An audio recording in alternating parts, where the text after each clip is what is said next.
Hello, guys. Yuli with you today, and we have amazing guest. I'm so excited to have Yuli in my interview podcast.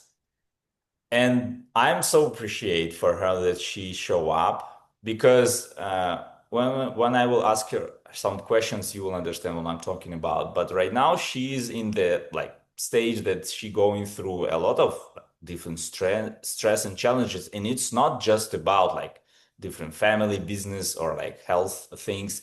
It's real danger in life. And we met on Tony Robbins' event. We crew together in UPW, Unleash the Power Within, like just like a few weeks ago. It happens, and it was like many thousands of people from all over the globe. And she execute, so she support other people to give them energy, love, connection, support them through their transformation, through their challenges, help them to go through their breakthrough. And at the same time, she in complete uncertainty, like because she never know when this horrible bombing will start, because she is in Israel, and I know how it is to go through this because I'm Ukrainian, and it's also part of the story, and it's still real because it's going right now.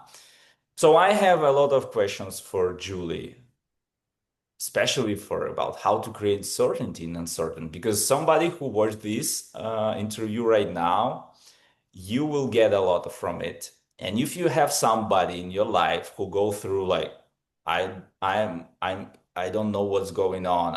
I'm lost. I don't know what happens, and it's complete uncertainty. This is so beneficial, and you can share with them. Drop in the chat any kind of questions. Find Yuli in social media. She helps a lot of people. She have her coaching practice, and let's dive in and ask Yuli more questions. Thank you, Yuli. Thank you so much. I feel such great vibes from this connection. It doesn't just rhyme, Yuli and Yuli, or Yuli and Yuli. It just feels like I love meeting people who are contributing, they're raising their own energy and doing that in order to contribute positive energy to other people. And we create this wonderful network from the world where we learn from each other's experiences and we feel connected through these experiences, which are all similar, I believe. We all have our metaphorical missiles, and I'm so happy to be here. Yes.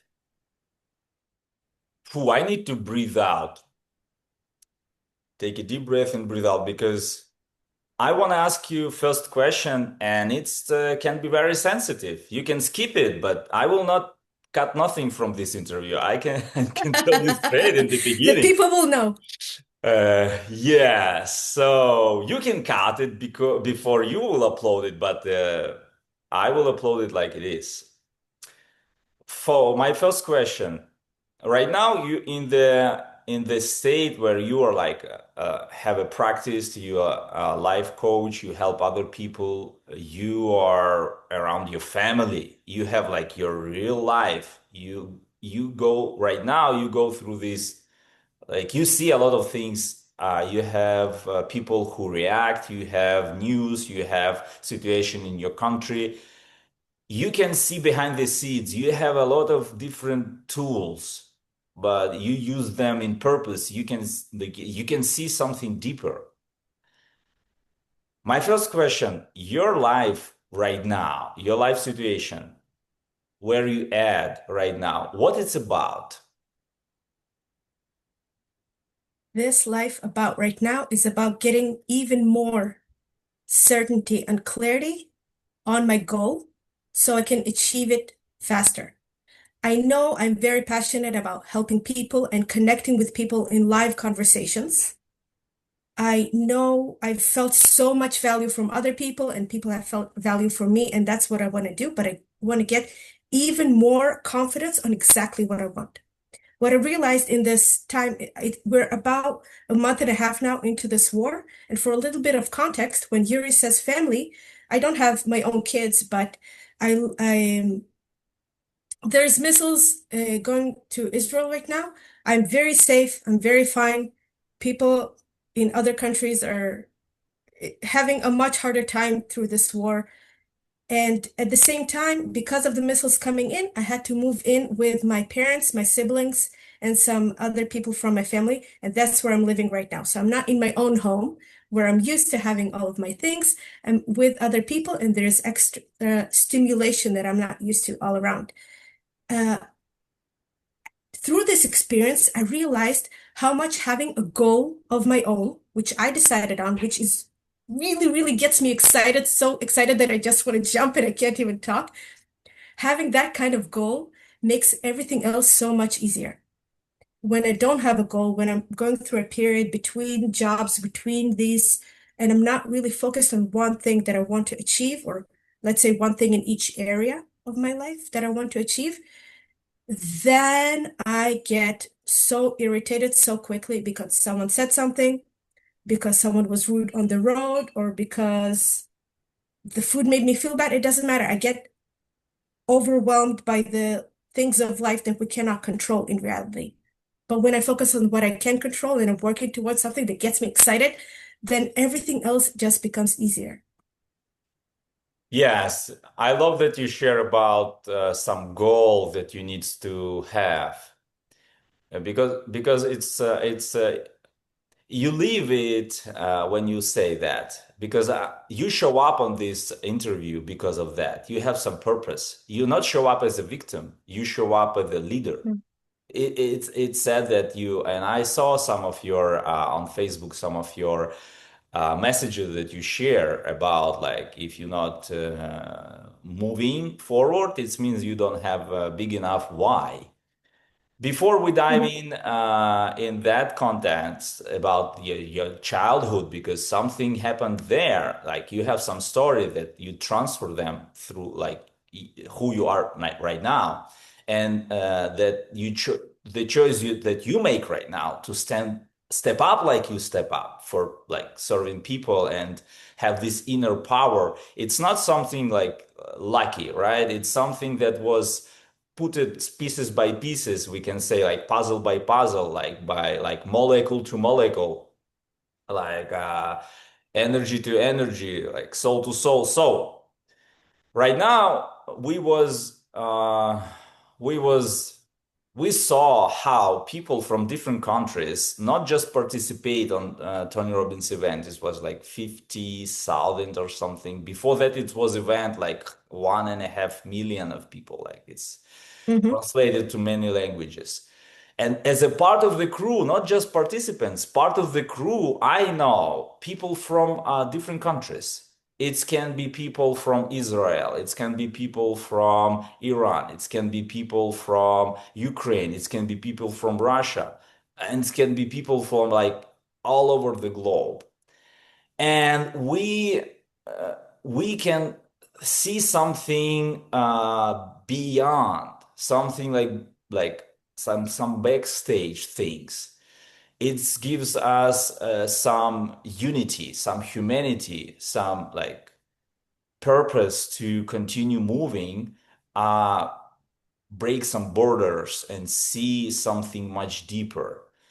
When you right now have some experience, you connect with people who talk in something, who show up with the meaning, because right now it's like it's a pure tension. It's like people in can be angry, can be sad, in depression, and the next moment they can freak out because of news, because of people talking different things and acting differently. How you react, because it can be people who you know very close. It can be people who show up on social media, and they can comment something under your post, or you can see somebody is posting something, and it's always some influence opportunities. How you filter it, I can say that, or how you like transfer it, translate it, and what kind of thoughts you have, what kind of emotions you have, and how you digest it, and how you show up, because it's some process before we like, okay, this is something coming inside. I process it and I give some feedback. You right now smiling, you confident, you have these vibes and energy. You share your goal, you have a goal, you have a purpose. How it's like, how it happens inside you, how you transform it.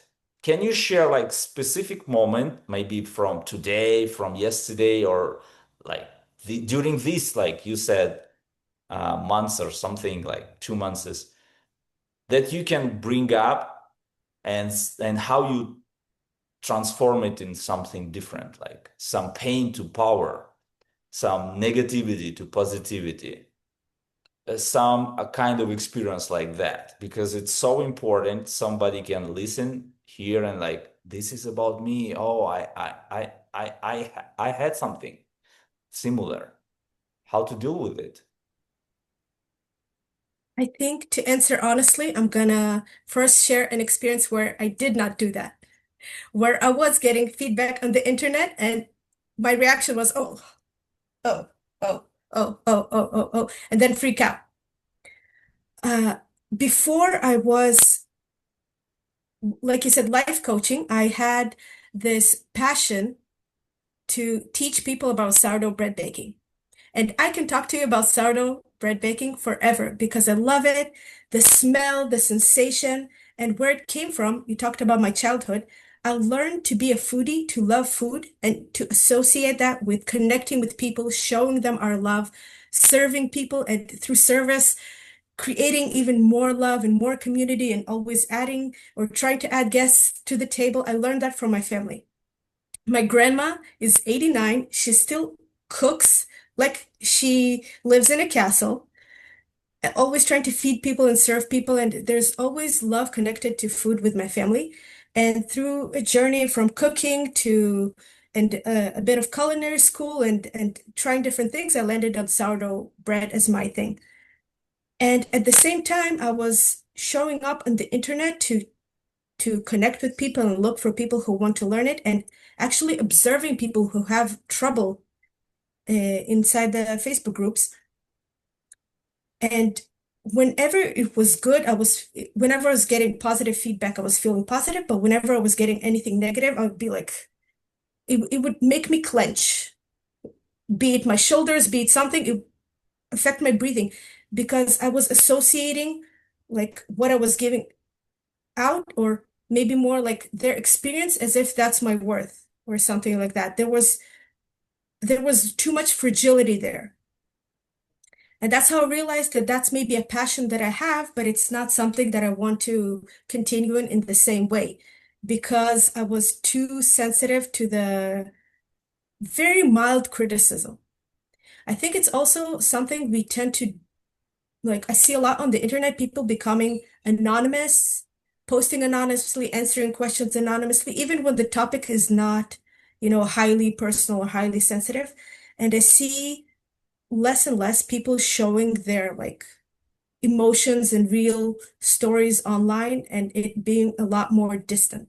Like there's more and more information, but for whatever reason, if it's privacy, fear, or stealing information, or any other reasons, people are like getting more reserved and they're sharing less and less of their personal life online. So I think it's a habit we get into of being like, no, I gotta protect myself. And going deeper into all of these understandings, I saw so many signs in my life leading me to understand that failure and rejection, or fear of failure and fear of rejection, were running my life. They were literally running my life. I would get to feeling rejected and feeling fear so freaking quickly. All I had to do is get a look, or to maybe do something nice for someone, but them being like, yeah, but it should have been a little different. It should have been a little better. I'd be like, oh no, it wasn't perfect. It was perfectionism and all those negative things. And what made me laugh when you were sharing, because I was remembering that experience, and I know that I'm not feeling that when I really love what I do. For example, dancing. I have the privilege to call myself a dancer and I love it and it gets me so freaking excited. And I don't think I'm any good at it. It's like it does not matter to me that I'm not good at it. I'm happy that over the years I feel like I have good rhythm, that I can hear their music very well. And if it's in salsa dancing, that I could react to the partner very quickly. That's easy to me now after years. But even when I dance badly, I still love it so freaking much. And I want other people to dance and move and enjoy because it doesn't freaking matter to me if it's good or not. So when I love something enough, the criticism doesn't overcome the joy of doing that thing and I can move forward. And you were asking about maybe a more relative answer to right now. Um, I was I take care of kids. I babysit, I caregive, and just yesterday I was taking care of these kids, and I the parents trust me. I love the kids love me, and all this, but it wasn't perfect. I was like my energy wasn't quite right, and the kids were screaming a bit. They're little babies, and I was close to being like, "Oh, it's on me. It's rejection. It's failure. I did something bad." And instead, I could switch to a place of like, "Hold on. I'm human. Checking. Yeah, I'm still human. Okay, if I'm human, then I'm not perfect. And if I can learn something from this experience, and if I'm noticing it during the experience and I have this chance to change my energy, I like to do this through breath, but there's many other ways to do this, whatever is like available to you in that moment. But if I can take a breath, then already I can change the situation and I can make it at least a little better. And then it's like easier to move forward and not get stuck. Yes. Uh, I love this experience that you share specifically what you mentioned in this your practice with kids that you re-ask yourself. You're like, whoa, whoa, whoa. Like, so it was a part of reflection on like something going on outside, and you was already almost react. And that reaction usually not lead us where we want. We want to apologize, maybe if you do something, if we're freaking out and get very stressed out, or opposite, we have like some kind of regret that we didn't take a opportunity and didn't act. We just freeze or Hmm. like run. So that moment that you share, I ask myself some questions. I put myself in presence with my like thoughts, with asking like, okay, what I'm doing, who I am, where I'm at, like some breathing, like you said. And from that perspective, you change your state and your actions becomes different.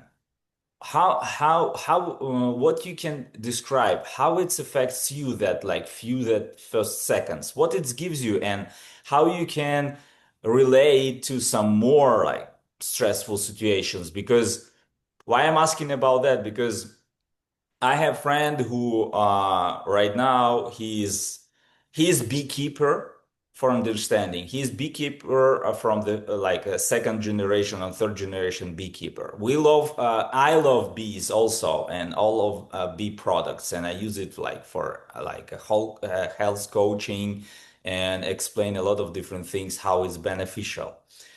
And we met in environment for the coaches, and he life coach, but from perspective or martial arts. And we perform on event. It was a different people participating, and we learn from each other. And I explain like some perspective of detoxification of the body, mind, and spirit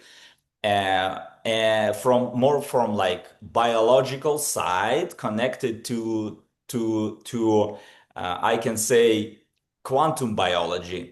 He translated from his perspective. He have like a speech and he show it through the body like a martial artist with the philosophy. And this is how we met like maybe 10 years ago. After that, we keep in touch, plan different things, and the pandemic hits and war hits. And he is in special forces. He travels, He was shot a few times, and he shared his stories. I invite him to podcast. We recorded. People saw that interviews that he shared, and few days ago, I saw the comments. That lady commented, "We need help. It's emergency. Help us, please." And they ask for that guy. "We need a help, emergency. I saw a dream. They bomb a nuclear plant. It's like a danger. Like we all like it's and she shares something real. Like it's a fear. It's danger. People can transfer something from conscious to unconscious, see it in the dream when they lived in this horror, like it's a life or death situation. And I saw it first because my friend, he's not so regularly like checking online. He's pretty busy with his work, what he's doing at the on his field. So I address it to him, make a screenshot, and ask him, "Do you know this lady?" Because it looks like she knows him, or she feels like she knows him because she watched a podcast with like, and he gives a lot of different advices. And what I did, I start chatting with that lady in the comments, and I did something like you share right now, like through the asking questions, give her examples to put herself in presence through breathing, through like asking some questions about here right now, because dreams is they can reflect something that happens in real time with us, and that like we are landed in our unconscious, transferring through consciousness. So why I'm asking you and bringing this example, because this is what happens right here, right now, and you have some messages like that, and these this triad, how we name it, that we learned from Tony Robbins, this is a powerful tool. How you can relate to people who like really right now feel uncertain, danger, like they ready to react, run, fight, or freeze. And Mhm. because it's real experience that you have, and in practice you also share this, can you share a little bit how it affects you when you trust when you try first this triad, and how it becomes yours, and how you right Yeah. now help others to have effect without over explaining, just like trust me, do that, because you have this energy. People can just trust you because of your vibes, like you calm, you Mm. confident, and you have this like inner connection. It's like through some higher power, we can say, because like your presence, how you present yourself. This is my question. Amazing. We started, I said in the beginning, it's not my quote, but I love it. We all have our own metaphorical missiles, be it in an actual war, or it's in war inside our family, or it's a war inside of our own selves. We're full of contradictions as well. So a war inside our own selves is not a small thing. It's a big thing. Uh, the thing is, we all create certainty all of the time. We can be certain that something is bad. We'll hold on to that certainty that something is bad, that I cannot succeed in this venture, that I cannot do a pull up, and I'll never be able to do a pull up, that I cannot do something, or that this is not the right time to start a business because look at the economics, and look at this, and look at the war, and look at my aunt's cousin's neighbor said that it's not the right time. So we're stacking these reasons to confirm to us what we already believe, and when we believe it strongly enough, then we're certain about it. And we always, like, our brain does not like a lot of uncertainty. There's a level of uncertainty that we can handle, to each person at different level, but at some time we gotta feel certain about something. So we decide on different things without even noticing. We do it so much with things that are not facts. And like, so we live in this thing, and it's very hard to break through this when we have all of these beliefs. We're certain that this is bad and this is bad and this is bad. And what helped me break out of it was having all of these contradictions. No, but this is good. How can it be bad if this is good and this is bad? And at the end, it was about incorporating movement. We went to my first Tony Robbins event that was Unleash the Power Within after the challenge and after that. And by the way, the guy's intense. I did not participate in my full Tony Robbins event the first time I met the guy. I had to work up to it over months and maybe a year. Okay, I love a little bit of Tony and then a little more, a little more. And with all these things, I got to a place where what he was teaching, what he was allowing people to participate in was just what I needed. But whatever that is for you. During a Tony event, with all of the amazing speakers and all of the things, my favorite lesson, my favorite takeaway from that whole amazing 50-hour event was I love dancing. It's that simple. I love dancing. Yes, there's like I'm a very notebooky person. I love taking notes. I have all these notes. I have a lot of Google Docs. I love thinking. I'm a very thinky person. But getting out of my head and moving and shaking and doing a lot of different things. I could like give you, you can only see this frame of mine, but I can move my legs, I can move my hands, and all of this movement and all of this breath completely changes how I feel and how I think. Completely. It's not like it works for some people, it doesn't work. No, it works for everyone. If we move our body, if we hunch our shoulders, and for me, if I close my hands and I stay like this for like 30 seconds, 10 seconds, it affects how I breathe, and you can immediately see that my face changed. I didn't intend for my face to change, but automatically my physiology changes. You talked about the triad. The triad is actually language, physiology, or what we do with our body, and it's focus. And I talked about focus before, having a bigger why, a bigger something we really, really want. Physiology is where I start to make the change. I don't have to understand it. And I'm highly motivated by music as well. So if I press a music, if I put on a song, it's as if I pressed a button on myself to be dance. And if it's not dancing, then it can be walking, it can be stretching, it can be any type of movement. And physiology is where it starts for me. If I can shift my focus, even by a little bit, from that very bad thing, that metaphorical or actual missile, if I can shift my focus a little bit, everything becomes easier. Then I can shift it a little bit more. Then I can shift it a little bit more. Then I can shift it a little bit more. I don't have to explain to myself, no, actually this bad thing. No, I could just like decide to shift my focus. And that immediately changes everything as well. And working through these things, what we focus on, how we move our body, and how we talk to ourselves or how we talk to other people, tiny incremental changes in every single one of them changes the overall thing. So it's a long explanation, but if I had to just explain it or just to make someone change how they feel in the moment, it would just be to get them to make a move or laugh or do something in their physiology. Yes, I love that you share it.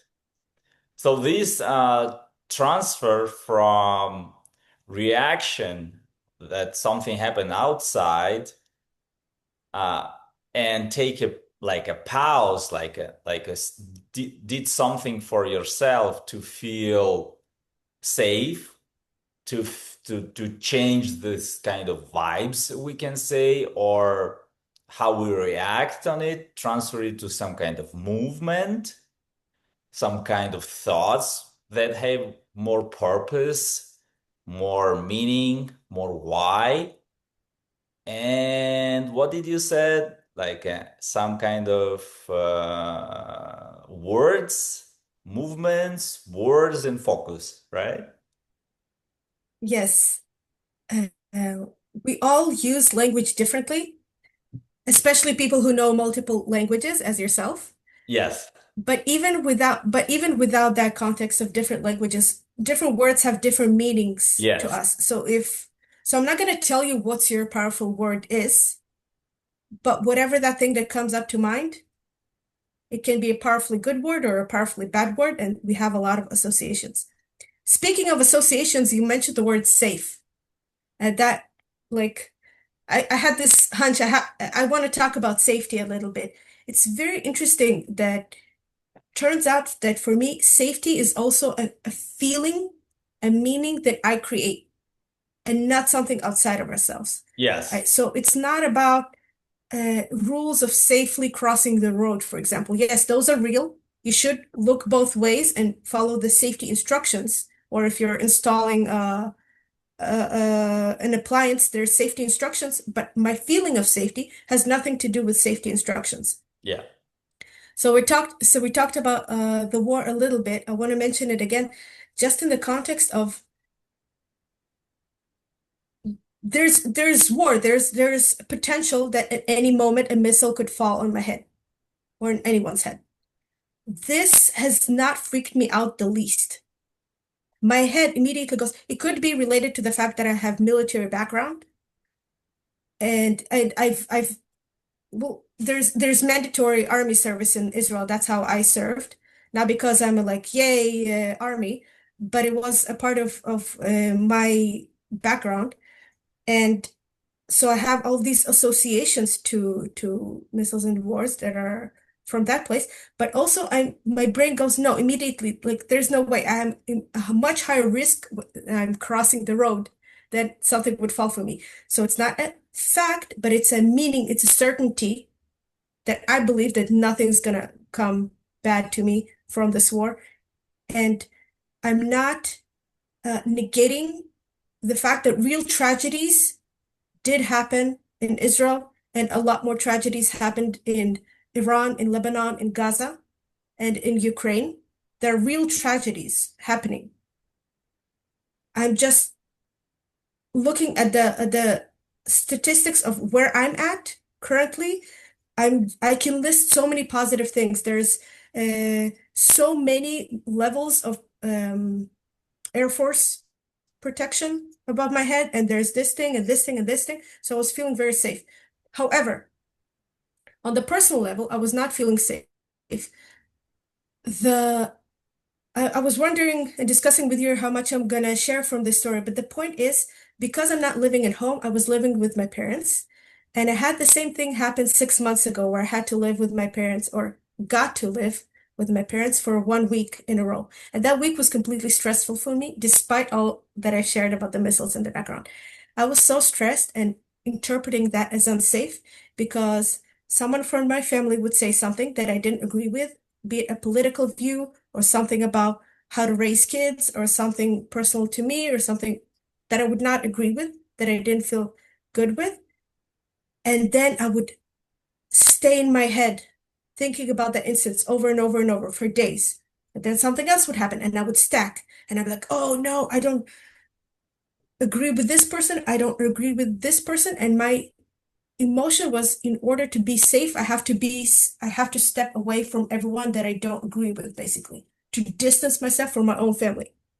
The same family, by the way. I did not switch families from the one that raised me to love food and to love happiness and to gather around the table and with the 89-year-old grandma and grandpa who love all of their grandkids and grandkids and all of that thing and all of the family love and connection. Still, from that family, I felt I had to distance myself because of differences in political views. I was connecting different viewpoints and disagreements with feeling unsafe.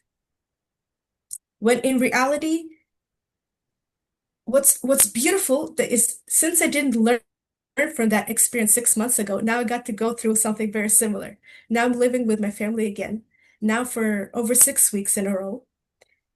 And I was enjoying myself so much from through the opportunity of serving with Tony again a few weeks ago when Yuri was there as well. I was like, I'm having so much fun. I'm having so much gratitude and meaning and growth through serving other people and learning and growing myself. And at the same time, these nagging little things keep happening. Someone said something or something else happened outside of my control. And I just looked at those thoughts, and through the meditation, through the deep practices that we do when we go deep, not everything can be solved in like a quick moment. But when you go deep, there was a meditation practice where I was like, okay, what's a fact? A fact is I have a much more comfortable bed here than I do in my own home. This allowed me to sleep better, to get deeper sleep, to wake up a lot more rested. What else is true? Someone else is filling the fridge with amazing, wonderful, delicious food. I don't even have to think about grocery shopping. What else is true? Someone else is taking care of the cleaning. Someone else, I have this bomb shelter so close. So not only is statistically nothing going to happen to me, but also, even in any case, all of my family is safe. And I got such deep gratitude for the things that are positive that the little things that are outside my control melted away. So we can talk Yeah. about why that works and all of those things, but in practice, it's about what are we actually feeling? Let's not ignore what we're feeling, but let's look at it and let's ask ourselves questions. What's really true? What can we focus on instead? What can we control? What's those kinds of questions, and sit with them until we get the answer. Why is this important? Why bother doing all of this work? Why go through all of these notebooks?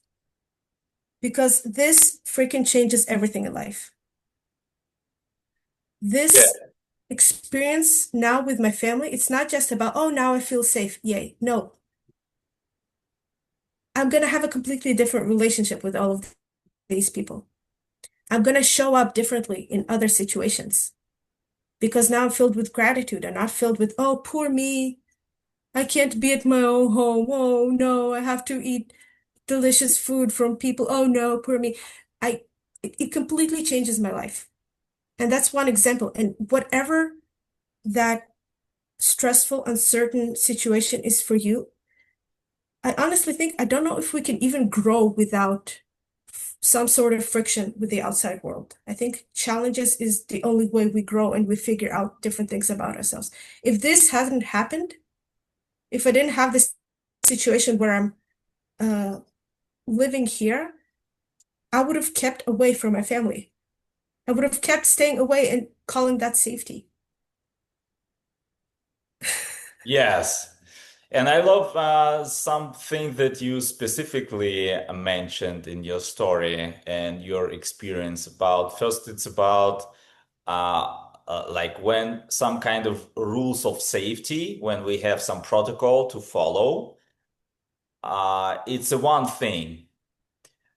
And we can create similar protocol for ourselves. And what kind of protocol it will be of getting safety and feel safe. This is will be something that will give us safety very fast or never will give us safety. It can be like bunch of the rules that will never be able to execute, not by yourself, not by anybody else, and you will feel uncertain always. And another beautiful thing that you mentioned that after you create this safety place for yourself, sometimes it takes some practice to get yourself there. You start doing something else, and that stacking, like we know that we everybody's doing, consciously or unconsciously, you do it consciously. You stacking gratitude, you stacking good stuff, stacking good things, and you're right that the same thing that you can be grateful right now with different mindset and approach and focus and energy, you can be disappointed by. Like, why I need to eat somebody's food that somebody brings to my, like kids, like we reject food, Mhm. like what that our parents give us just to eat, Oh, put in our definitely. plate, and we like, Absolutely. and we try to reject. And people can be surrounded by service and just don't see it and not be able to feel grateful. And this is the whole point, how much fast and how much easy you can express and feel gratitude. This is the game changer. And why I love this that you mention it, like you share few things and it reflects very deeply inside. Because I remember in 2022, I was working outside of the country, creating better future for our family, and I moved to States in, like before pandemic, like just settle down my new business and opportunities. Pandemics, war happens. So I spoke with my mom a lot online. In 2022, when bombing happens, we lived in Kiev. And I remember we talked with her. I have even screenshots and I share with them in some of my workshops, like two screenshots. One screenshot, she in the basement, hiding from the missiles. It's a dark, no electricity, like missiles, sirens, all of that, and our faces. We don't know what will happen tomorrow, and it's very strange feelings, like when you don't know, do you be able to see each other tomorrow? And in the next string shots, like after a few months, when some light comes on and we have some opportunities to talk longer. This is what you share. I remember I started doing it. First of all, get to safety place, and after Mhm. that, create more safety inside us, and stacking gratitude, what we have, what we proud of. I share with her how I'm grateful for my childhood. I start recalling some little moments, and I start seeing smile in her face. And it's in Mhm. complete uncertainty because it's a basement. It's not even bomb shelter because it was like Yeah. bomb shelter was very far away, and we need to Mhm. move, like act quickly. But my mom have had natural feelings to care about others. So for Mhm. her, get to safety place and start caring about others who are around was natural thing. And she Mhm. naturally moved from that, like, okay, danger, put in safe place. After that, start caring about others. Mhm. And I remember that moments like right now I can use it when I talk with people who right now in the war zones they go through some kind of uncertainty in their life. Like you mentioned at the beginning, like, okay, take a deep breath, who I am. Like I'm still human, I'm alive, like I can have experience, so let make it better. And the beauty of stacking gratitude, it's amazing. It's a wonderful tool. So, how you become master of it and how you help others to do so? Because this is something that can change our state very quickly, and we can stay Yeah. confident in that state. Thank you for everything you shared. Is your mom, is she safe now? Is she in Kiev right now? Oh, it's a different story, long story, but unfortunately, she passed away in 2024 in the beginning as a Mhm. refugee in Denmark from heart attack. And it's a long story to tell, the journey. But what I Mhm. can say that because of that tension, we have family members in Moscow. We have still my family members in Ukraine, Mhm. and she was so much caring about what's going on in the Mhm. society, what's going on with the Mhm. families. Our grandparents, like for example, my grandma, mom of my mom, she passed away during pandemic. It's also was a very hard challenge, Mhm. and we get some stress from it. And I was in the different country not be able to fly back because of shutdown of pandemic. Mhm. And when war starts, my grandmother's sister, she is in Moscow. She moved like back of the days when Soviet Union was still Mhm. um, very strong, and she find the man, and she moved. And it's interesting how everything happens. Her family there, her kids there, like daughter, grandkids, like my mom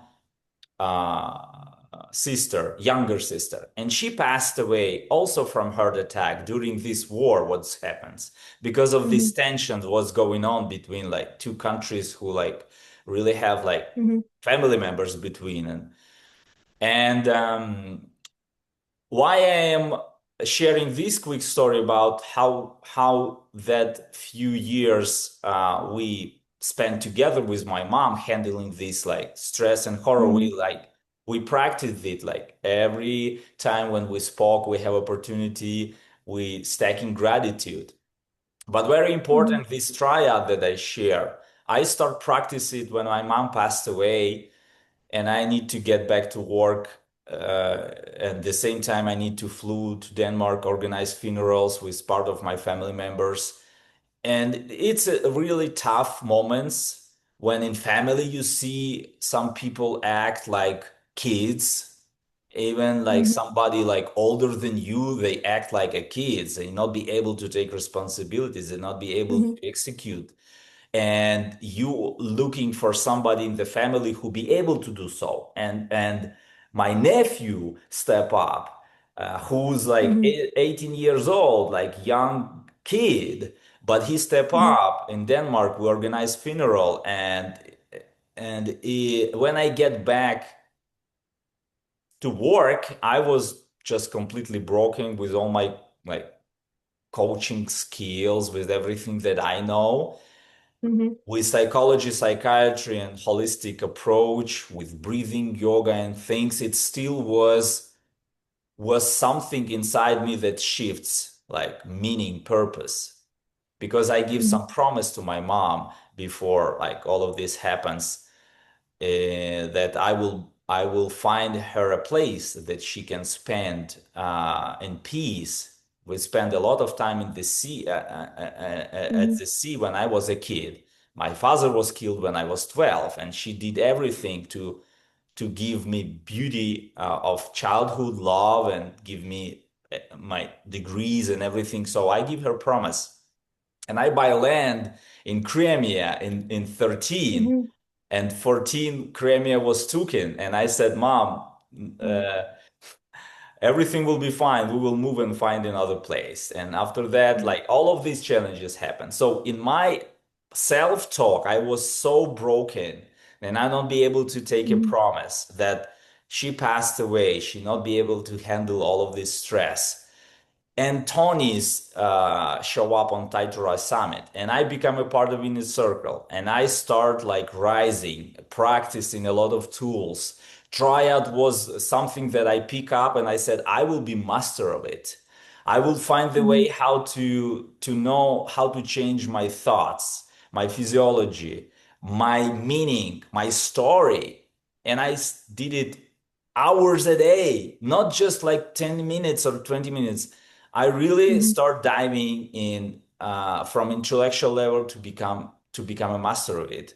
Like it will be part of my Mhm. identity, so I can transfer it to other people, because I not be able to go online to share anything.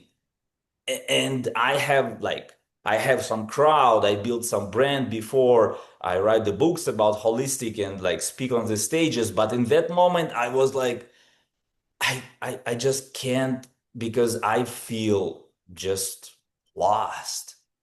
And why I'm asking you some additional question about how you master it, how you transfer it to others, Yes. because it's a completely different level. And before you master it, it's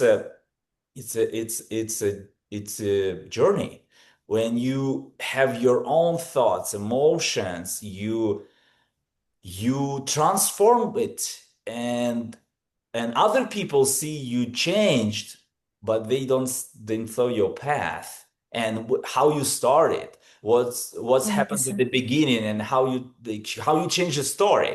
So it's a whole different story how I practice it and what story I have right now, because that moment was very tough.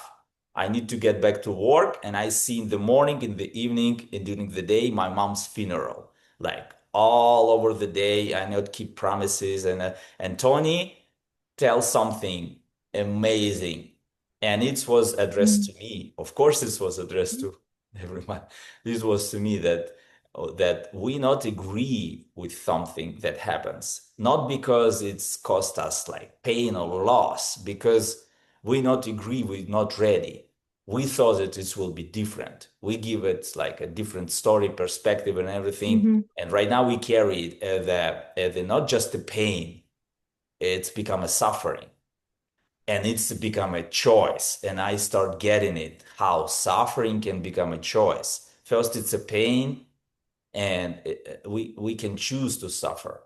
When I ask you a question, how you become a master Yes. of this transferring, like how you become a master of Mhm. transferring this in complete uncertainty, you share few tools. But mastering, it's a different thing. It's when it becomes your identity. So question is, when you first start feeling and understanding, I need it to practice it. Like for example, this change in your state through triad. Mhm. What kind of practice did you do? It becomes like part of you, or I can see it right now. And how you can teach somebody in simple way, so they can just grab it and see it. Okay, it's not like so complicated. I can try. I'm very sorry for your loss, and I'm so grateful for the journey you just shared. It answers your question, I think, better than I could. Absolutely. You were on a journey of self-development, and not just development for the self, but growing in all areas of your life so you could contribute. And a tragedy happened. I was asking about your mom just to make the point that without practicing these things consciously and going to seminars and reading books, some people just live the practices, and the practices are very simple and they work. It's about the conversation you were having with your mom. It worked. Whether she had the personal background, the personal development background or didn't, it worked. It made her feel better. And it sounds like she wasn't just, whether she was going to seminars doesn't matter. She did have a lot of internal strength. I can hear that in your story. And you had a lot of internal strength just by how you were showing up in that situation. And even you mentioning that story is a positive thing, d despite everything that happened after that, is how you are telling the story. And the story is what matters most. It's not the facts that happened. We're not in, we're not machines that think and occasionally feel. We are feeling creatures that occasionally think. Even if you, like me, have a lot of thoughts all of the time and your brain never stops. We're always emotional human beings. And you create this story, you give it the meaning and all of the power you created. The mastery is about starting wherever you are and going and going and going and going forward. Whether you feel the forward steps because you have an aha moment or you're just feeling like you're just going and going and going, that's how you reach mastery, one step at a time. That tragic experience happened. There were facts outside of your control. You absolutely did not want that. And thanks to all of the levels of mastery you achieved up until that moment, you were able to show up the way you showed up, and you grew after that even more. By the way, whatever we practice, we master.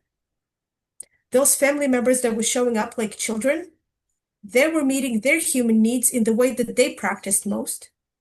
And they were very attached to how they were living their life. And you were attached to how you were living your life. You were attached to growth. You were attached to impact. You were attached to, yes, there was pain in that moment where you described it as if a broken promise.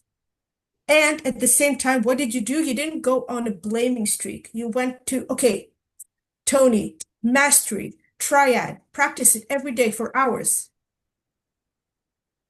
You had internal desires to achieve even more, to grow even more. And those desires are what got you to expand your level of comfort and expand your skills. So where does it start? It starts with the want. It starts with the want. It's understanding I am not where I want to be in a certain area. That's how we reach mastery. And we get in our freaking heads as freaking humans where we're like, oh no, I'm so lazy, I'm so fat, I'm so incapable, I'm so bad at that thing that means I'm not gonna get it. And that's bullshit. That's absolute bullshit. The the want, the understanding that I'm not where I want to be means I have the capability to get there. So there are tools. How do I get people like we're mastering things all the time. We master breathing shallowly, or we master poor sleep hygiene, or we master great sleep hygiene and going for a walk every single day. We master whatever we practice. And we're practicing things all the freaking time. Everyone's practicing things all the freaking time. If we want the quick path to mastering the things that we both have experienced that bring us a lot more joy, that bring us a lot more impact and growth and understanding what things bring us the most fulfillment, which is for me, growth and contribution are very high on that list. If you want that understanding of yourself, then you attach yourself as a barnacle or as close as you can to the people who you want to be like. You don't have to want to be like them in every single area, but they have mastered something that you want to master, be it emotions, be it relationships, be it growth, and they have a great understanding of where you were. So you might not want, if you're practicing Tai Chi, you might not want to start with the best Tai Chi master unless you're actually going to that level. Maybe you want just the person who is teaching Tai Chi in your city or the someone closest to you, whatever their level of mastery is, they have to understand where you are right now. So to speak to where you are right now, be it 300 pounds overweight, be it feeling as if you're lazy or feeling as if you can't do it, they understand it. And why do they understand it? They didn't read about it in a book. They understand it because they were you. All of the people who have ever mastered something, they started a lot further down the ladder. I'm having chills now because that's the transformation we're going through ourselves, and we're only excited to share it because we're feeling these impacts. So we're always masters right now. We can celebrate and absorb into our body the identity that we want to achieve later. And that's how we close the gap the quickest because we know we can do it. I used to say about myself that I'm bad at making decisions. I absorb that from every place. I hear people around me, close to me, say that again and again. Oh, I'm bad at making decisions. Someone else should make the decision. Until I realized that I'm amazing at making decisions. And all of the decisions I've made up until this point, be they good or bad, have brought me exactly here. So whether my decision was to move forward or wait or procrastinate or go right or go left, I've been making decisions always. I've been making decisions to step into my power, or I've been making decisions to give my power to someone else, but I've always been making decisions. And that distinction was everything because it's not the facts that happen, it's the story we tell about the facts. And if you don't like feeling lazy, if you don't like feeling whatever, you start with the want. I want to feel different. You start with how you talk to yourself. And you start with attaching yourself to other people. Because none of us are just like, oh, I know what to do and I'm going to do it. I wish Yeah. it was that way. I wish it was, oh, I read in a book and they're the expert and I'm going to do it. It only works a little bit. For all of the other things, we need to attach ourselves to a person that makes it fun, that makes it engaging, that makes us want to do it. And we do it for every single skill. Yes. Yes, thank you for sharing it. Like translate a little bit my story. I share it for showing you how deep I relate to what's going on inside, like your country and what people going through right now. It's complete uncertainty and it's a lot of challenges happens. And I see that you master this tool to create this certainty. So tell me, what right now are you focusing the most to create certainty? Because in many situations, on everyday basis, you share a little bit. I had some thoughts that I'm not good in making decisions. It's some uncertainty level, right? Some like, okay, can I do that? Mhm, Can I not?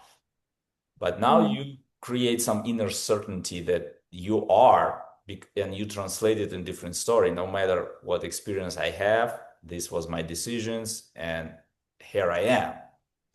So this is in any case, it's bring you back influence and give you back like this power of, okay, I will make mhm. decision no matter what because I will become who I become.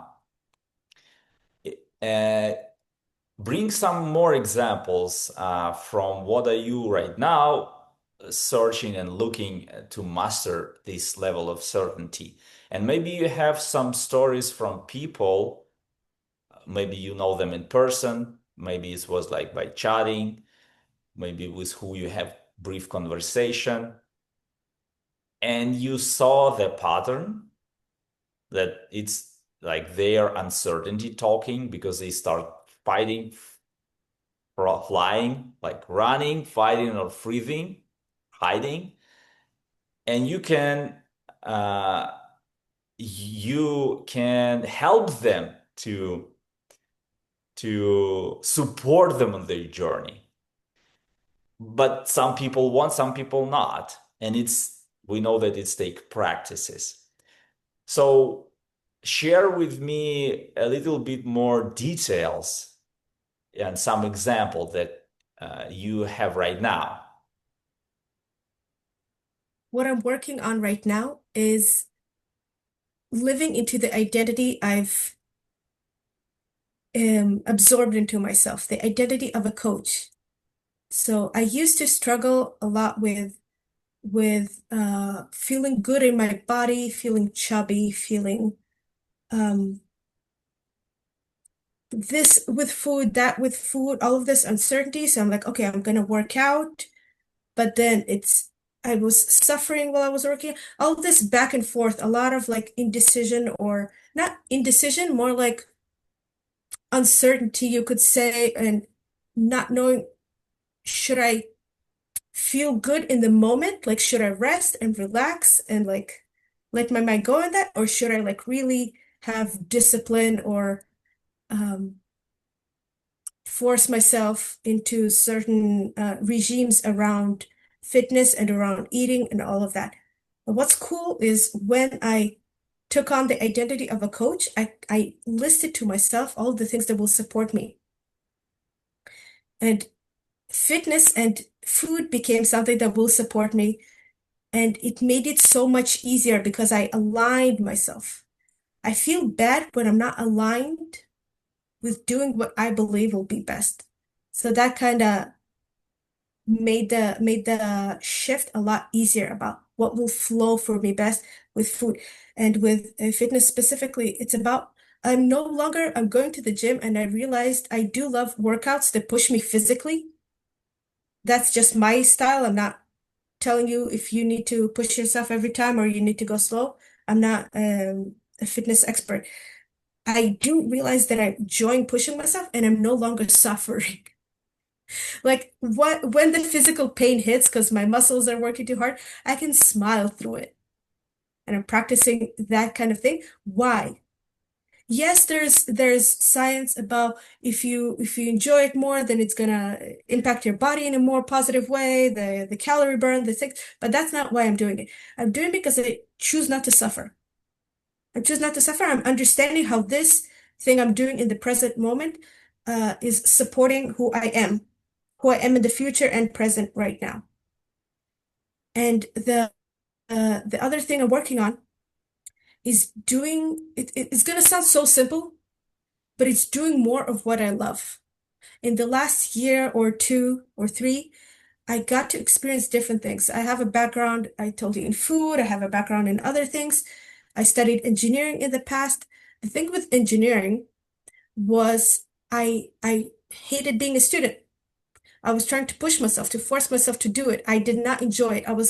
When I actually made the list of the things that I was enjoying, there were some things, but the list was very, very short compared to the things that I wasn't.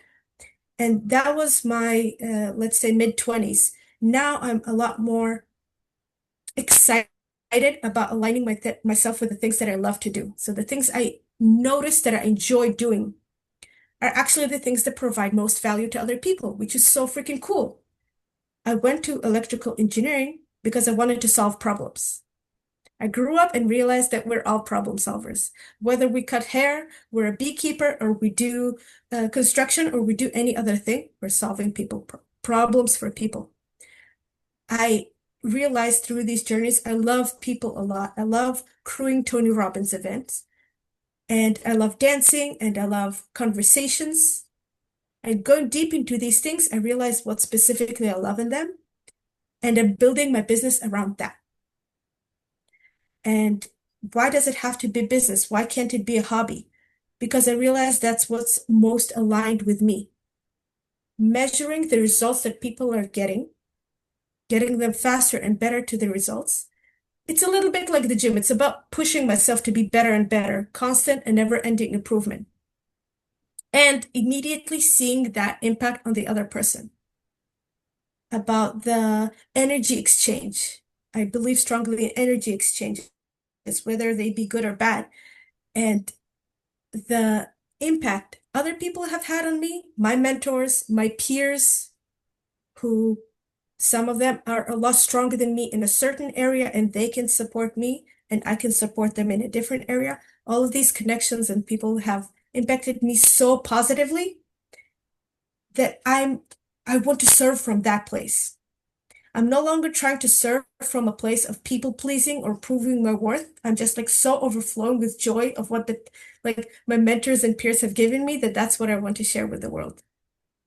So yeah, at the start of my coaching business, I'm just uh, creating these connections and making sure the value I'm giving to my first clients is super solid so that I build slowly and effectively the best techniques that make people go further, not through discipline, but through fun. Because they're no longer denying themselves what makes them feel most fun, most joy, most excited. And they're following that and using that so they can do the other things. By the way, it doesn't mean that we never do the things that we have to do. Like, I have to watch that I eat enough protein. It doesn't come automatically to me. And I did enjoy that before, but now that I have this meaning behind it, that it's helping me in the gym, that it's helping me dance, and I'm super excited about that, that makes counting proteins more fun. Yes. Yes. This purpose and meaning, like you share, behind everything what we fulfill it with purpose and meaning, it's bring us more joy. Even think about that.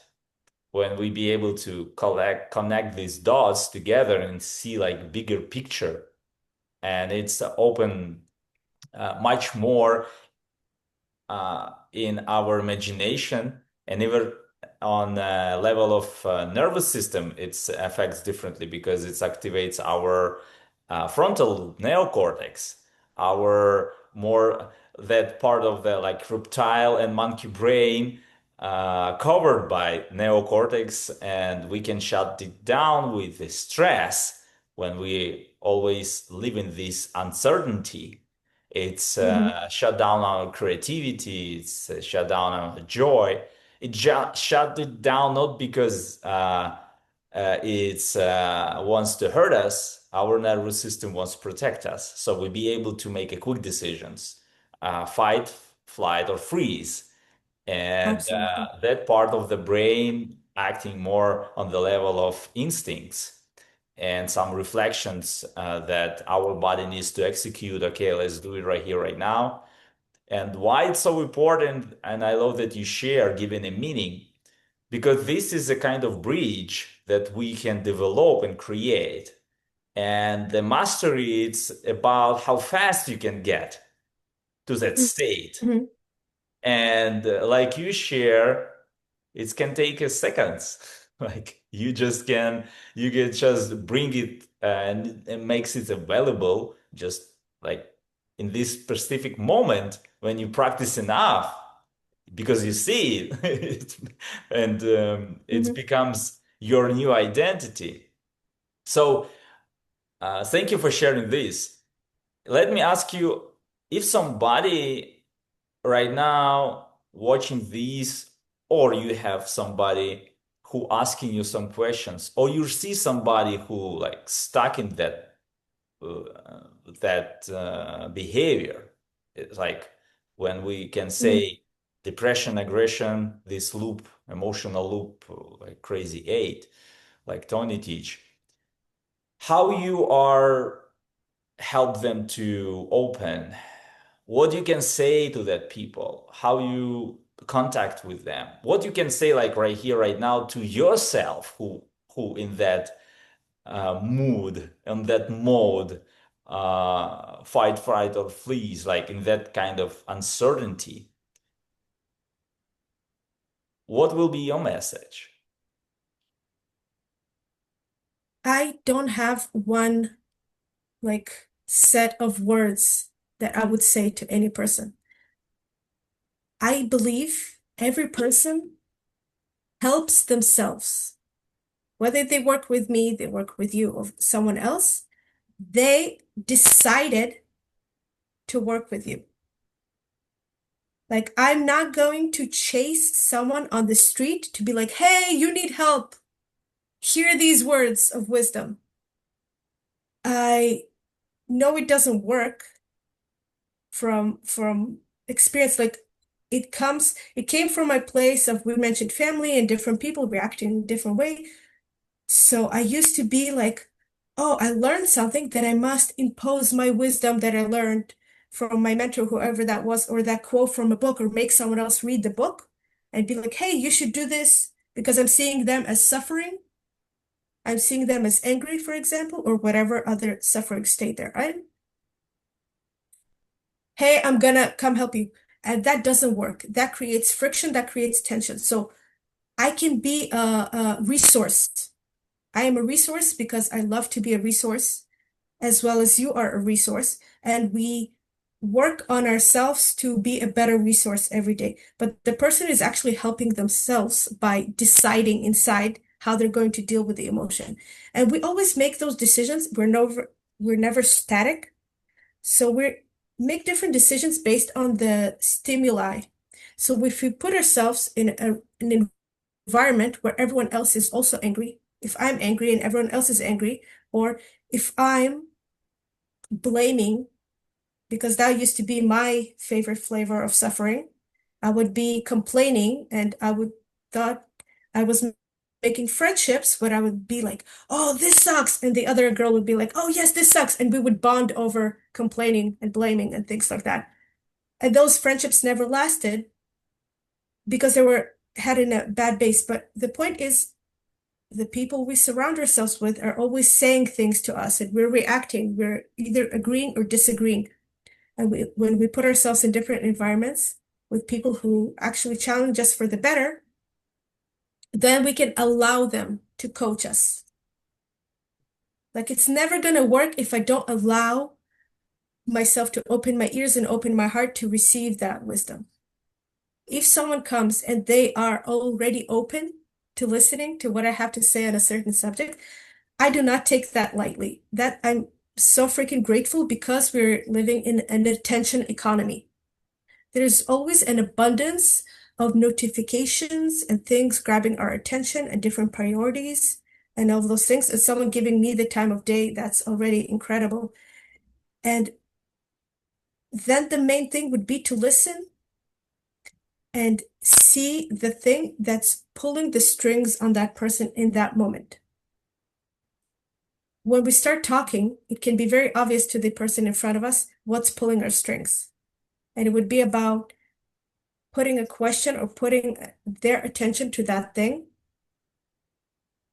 And it's great when we do it to ourselves, and it's great, even better, when other people do it to us. And again, when we trust their advice and we trust their coaching, and we allow them to reflect to us what we're expressing.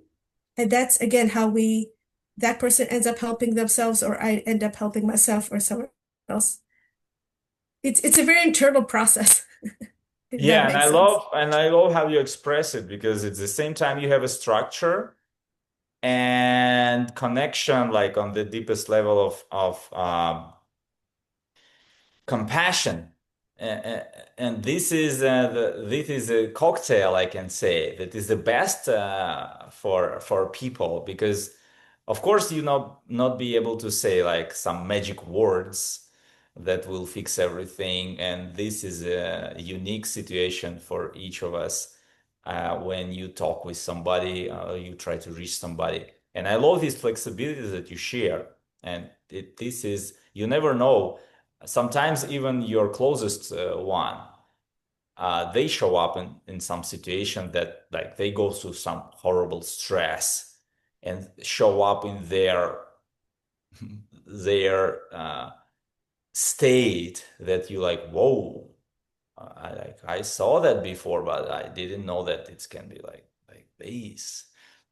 And we Mm. also can show up ourselves like that in different situations. And I love this flexibility that you're showing because you're already mastering the like life coaching skills. This is what gives you for sure amazing experience with working with people. And I appreciate a lot for your time that you shared today, a lot of different things. Before we will wrap up, that person, like that Yuli in the childhood, and this Yuli right now that I'm talking with, what you can say the biggest discovery or like some transition or some transforming that happens that you can share about some moment that you can recall from the childhood, maybe in any case, in any situation from your childhood, and something that you can say right now, it's like completely different person, it's completely different identity. It's something that like really shifted and it's opened my life from different perspective. But in childhood, it was like some that serves me. And right now, I understand that it's no longer needed. And I be able to Mm. move forward and open up in better way. So many questions, not so many questions, but so many memories are popping into my head. I don't even know how old I was, but probably around 5. I was lucky enough to have swimming lessons. I much later, maybe when I was almost 30, I realized I have ADHD. So maybe that has to do with how I remember a lot of the things. A lot of the things I remember as me not really paying attention to what was going on, but it wasn't disruptive. So it wasn't so I don't remember how what the class was doing and what I was supposed to be doing in the swimming class, but I was freaking out in the pool. I was holding on to the border so hard and just scraping my feet along the border that I remember one of my toes started bleeding, that I was just freaking out, freaking out, freaking out. And then I decided for whatever reason, okay, class is over, I'm gonna go and change. But instead of changing, I started on putting socks on my wet feet, and I don't know what was going on in my head. I know that I was uncertain of where the class was. maybe they were 5 feet away from me. I don't know, but I'm like, I don't know where everyone is. What am I supposed to do and all the things. And uncertainty used to make me freak out. Or I would be like, well, nothing is certain. I can't, like, we moved a bunch of times when I was, every few years when I was a little. I was born in Ukraine, and then we moved to Israel. And after 5 years in Israel, we moved to San Diego, California for 2 years, and then came back. So I got to be in six different schools. And I got in my head somehow that, oh, I don't know where I'm going to live next year. I don't know this, I don't know that. And I remember that thought in my head when I was 10. Like, I don't know, I don't know, I don't know, I don't know.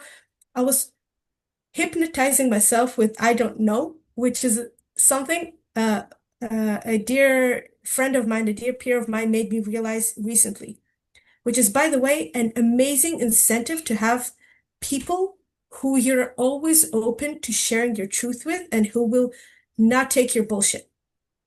What I mean by not take your bullshit is they will not settle for your lowest level of yourself because they see you as you can be, they see your potential, they'll challenge you to meet it. They won't be, oh, poor you. They won't coddle you. They'd be like, I understand this is a hard situation. I'm listening, and I'm no not accepting your bullshit. But that I don't know would show up a lot in my childhood. Like, I don't know this, I'm not certain about that. Well, I don't know, so I'm not gonna decide. I'm gonna wait for the world to decide for me.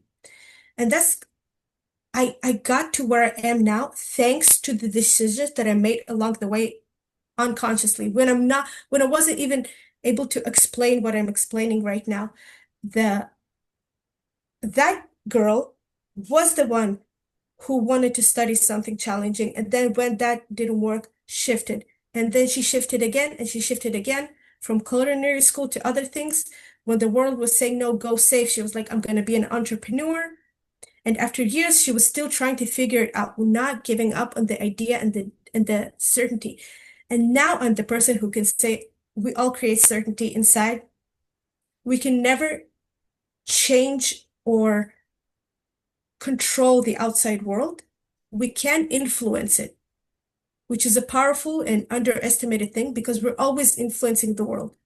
Whether we decide to vote or we decide not to vote, or we decide to smile to our family or we decide not to smile, we're always influencing the people around us. We're interconnected through the internet. And even if you refuse to be online, well, you wouldn't be seeing this video. But even if you're just meeting people in person, you're always impacting the world. And you're part of the world. So even if you're living alone, you're impacting yourself. And I'm so freaking excited about this idea of certainty that I'm taking it by the hands and seeing it through. I can feel myself having a business where I impact hundreds of lives or even thousands of lives every year. And as I do, I'm making mistakes and I'm fixing them and I'm improving and I'm growing. And I believe mastery is an ongoing thing. But as long as they're coming from that want to be better, of that honesty, of over delivering, then you're on the freaking right track. And there's no other way from here to mastery. I really wish there was an elevator, but there's no elevator. You gotta go through all of the steps. Yes, yes, yes. Thank you for sharing this, and I love it. I love it that you can recall some moment from the childhood that you was so uncertain, and the brilliant that you share. I don't want to make a decision, like take responsibility. I will wait until somebody will make a decision, and it's bring you some kind of situations in different areas of your life and you like, no, really, it's not where I want to be. And this is when real changes happens. And right now you show up certain, joyful, with passion, with mission. This certainty, it's not just like a rule based, it's purpose based. And you can give it to yourself because it starts from yourself. You're doing on everyday basis some practice, and I can feel it because you master it, and you show up for other people, for your family, for your friends. for thousands of people on events that we crew, I saw. And this is amazing because it starts like you many times you said, I'm freaking awesome. I'm freaking excited of this transformation. This is this happens because you feel so good with yourself right now when you're doing all of this on everyday You basis. know what's And cool? then now you can transfer it for others, but this happens because you're so full of it. You're so full of it and it goes out. Yeah. I'm the same girl that I was before, and I'm different. For Yes. such a long time, I would say I don't have energy. I don't have energy because I was tired, and I would be looking for all of these hacks. Do I need a better pillow? Do I need this? Do I need that? Is it this? So those things are true. There's facts. There's people more affected by caffeine and less, yada yada. But I've been energetic all along. I was just mastering turning that energy into anxiety. Yeah. Instead, I'm now navigating it to excitement. Yeah. That's my passion, that's my thing. But whatever your actions are, you can, like, whatever you're noticing about yourself, you can navigate that thing, navigate that flow into a different direction. Yes. And that's what made the switch so easy when it happened. Lots and lots and lots of years of making mistakes, of being Yeah. anxious, and then switching that. So Yeah. wherever you are on your journey, you're in the right place because you have the tools to reach the next level. You have the things you need. And if you feel like, no, I don't have the things you need, then you know what things to get. You know what you're lacking. If it's a mentor, if it's a peer group, if it's a book, if it's a practice, practice every day. Yuri talked about practicing for hours every single day. If you're missing something, you know what that thing is, Yes. and you have the power to get it. Yeah, it's brilliant that you share that I'm the same girl with the same curiosity and with the same life force that I have inside me, and everybody have that. And the power of transfer it in any area and make it happen in our life as much as we want and create wherever we want in our life.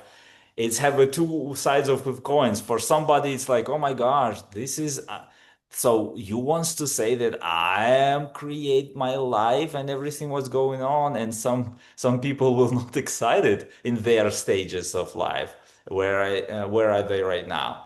Because pointing of Yes. others. But the other part of the coin is so great because yes, we be able to influence.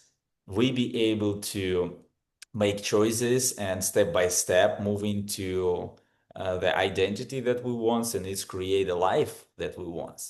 And specifically in these moments when we go through uncertainty, and it's so much of it, and it's before was before war and right now during the war, and each war will end it. We know that no war can last forever, and our teacher Tony Robbins said about that so much.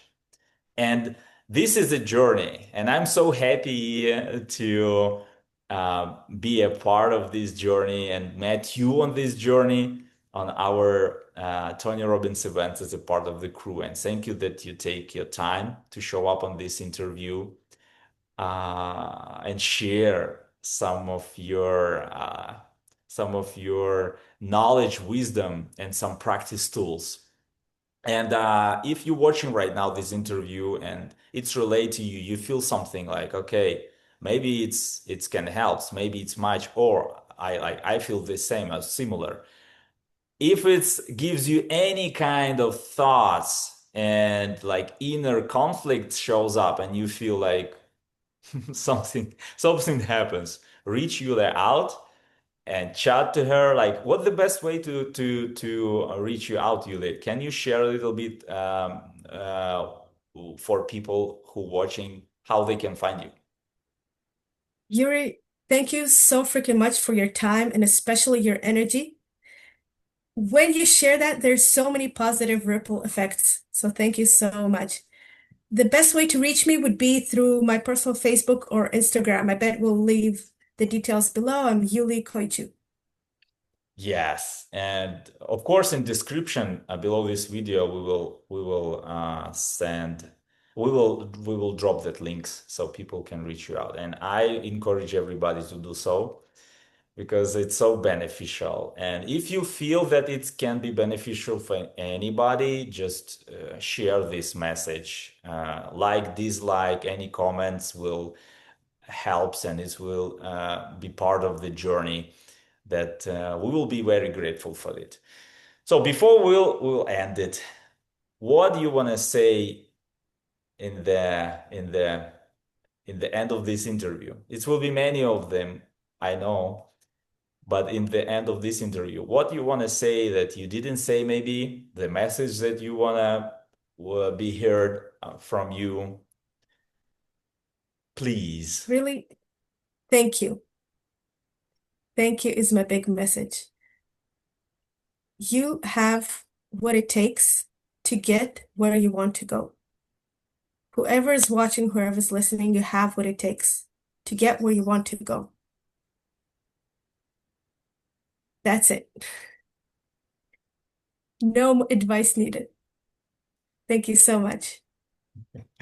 Thank you. Thank you, Yuli, one more time. And see you on the next Thank you episode, so much. everybody. Bye bye. And Yuli, thank you. See you on the next episode. Thank you so much. Bye bye. Let me stop it. How to stop it? Oh, I found it. Bye.